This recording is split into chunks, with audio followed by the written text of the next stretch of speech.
right, guys, this will be the last video for section 1.1.2. We're going to find domains of functions. This becomes really, really important when you get to calculus. So getting lots of practice in pre-calculus is important. You guys know how to find the domain of function. Hopefully you remember what is the domain. And you should be screaming, why, Miss Harris? That is the set of all x values for a function. So set of all x values that are defined for that function. And then we've got this definition in the book for implied domain. And implied domain is the set of all numbers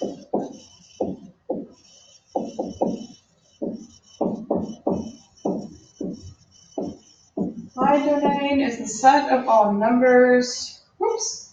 Just kidding. The set of all real numbers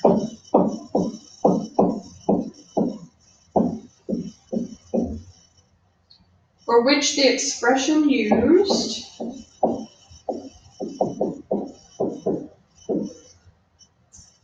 wow, it's after school.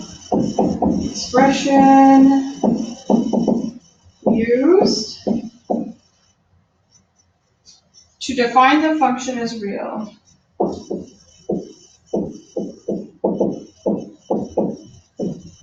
To define the function as real. So let's read that all together. So it's the set of all real numbers for which the expression used to define the function is real. So in other words, it's the x values that actually work for the function that you're given. So let's look at some functions. All right, we're going to go back to Algebra 2 and think about, okay, first of all, what kind of function is this one here? We see that fraction. Remember, fractions are called ratios. And what do we call a function that has a ratio in it? Hopefully remember, this is called a rational function. And what do rational functions look like? What do you remember from last year? Hopefully you're saying, well, rational functions looked something along the lines of this, right? And what did those rational functions have? Well, they had asymptotes that might look like this or like this. Now, I'm not saying this guy here looks exactly like this. What I'm saying is it's of the parent function for this graph here is like this one here. So we're looking for something that has asymptotes. Well, what's going to happen to your domain where there's an asymptote? Is this graph here defined at this asymptote? No, so we can't say that the domain for this guy is all real numbers because there's a hole right here at this asymptote, right? So the domain for this guy is going to be anything that makes this a real number. Well, fractions always work except for when. What is true about a fraction? When can a fraction not be defined? Hopefully you're saying when the denominator of a fraction is 0, then we say that fraction is undefined. And it turns out that when the denominator here is 0, that's where these asymptotes occur. All right, so if I want to find the domain of this guy, we're not really too worried about up here unless we've got a hole going on. We're worried about what makes the denominator 0. So we want to know when is x squared minus 7x equals 0. When it's equal to 0, that can't be a part of my domain. So to find this one, I'm going to factor out an x, and I get x minus 7 left over. So we say x times x minus 7 can't be 0, which means x can't be 0, and x can't be negative 7. And we learned today in class, I was going to say yesterday, we learned today in class 2 ways of writing our domain. So let's do interval notation and set notation. So set builder notation is x such that x can't be 0, x can't be negative 7, but x can be any other real number, right? Because we're continuous everywhere except for right there at the asymptote. Again, this is not a picture of this particular graph, but this graph has actually 2 asymptotes in it, one at 0 and one at negative 7.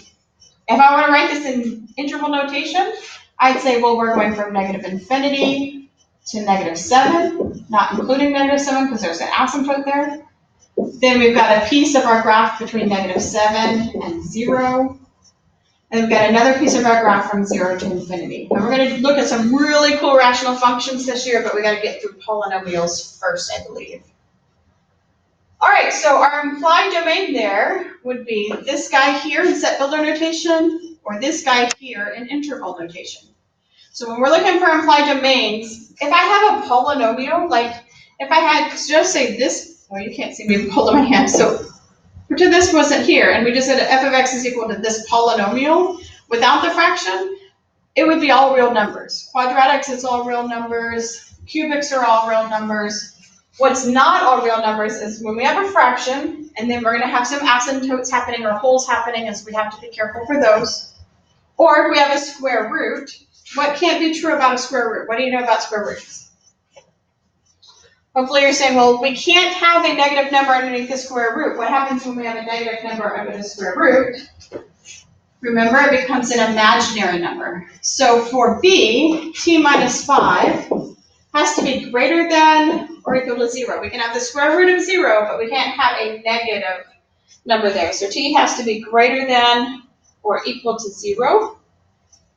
Sorry, t minus 5 has to be greater than or equal to 0. Moving that 5 over, we would say t has to be greater than or equal to 5.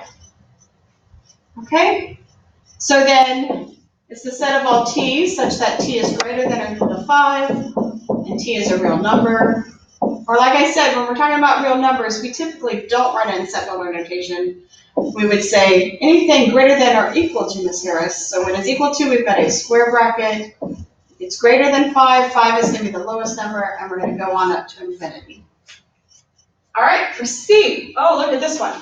It's special, right? We've got a square root. What did we say? Just say about square roots. What's in here has to be greater than or equal to 0. But this time, where's that square root at?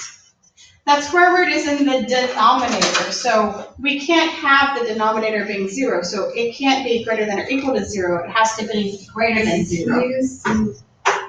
All right, and so then I'm going to move this 9 over, and we're going to solve this inequality. So x squared has to be greater than 9.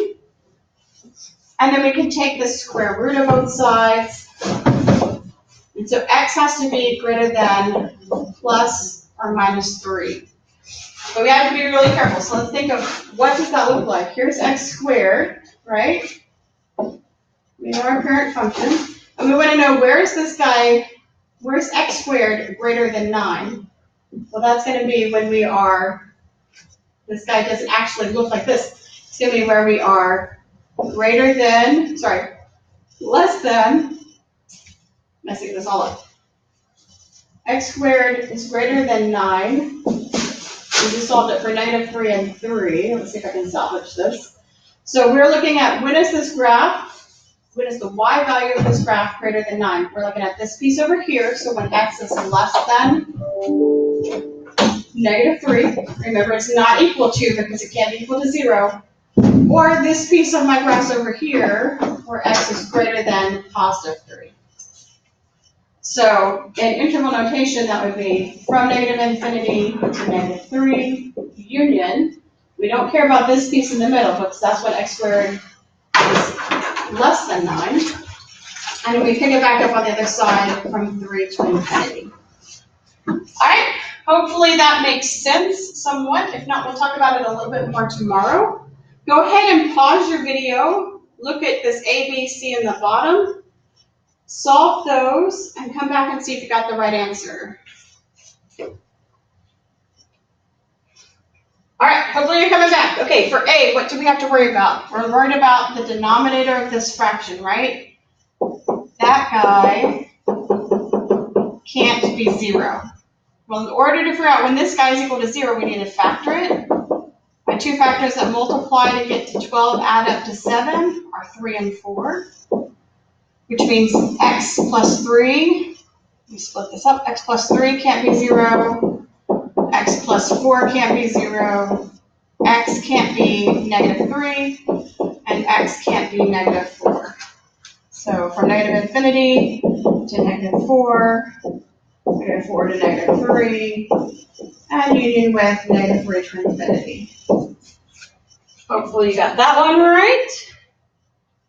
All right. For a square root, we just can't have what's under there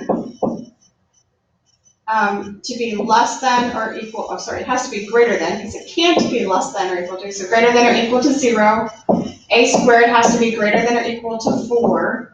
So those 2 points that we're looking at are plus or minus 2, right? So A has to be less than or equal to negative 2, or greater than or equal to positive 2. So negative infinity to negative 2. Oh, what's wrong, Miss Harris? We got an equal sign here. Hopefully you did it right. You got a square bracket union with 2 to infinity. Perfect. And then the last one, we've got the square root, and we've got it in the denominator. So not only can 2x plus 6 not have to be greater than or equal to 0, but since it's in the denominator, it can't even be 0. Which means 2x has to be greater than negative 6, x has to be greater than negative 3. So writing that, we've got negative 3 to infinity. And hopefully you got those 3. So we're going to work through problems tomorrow on everything we did today in class and on these 2 short videos. And we will call it a week. Have a great night, guys.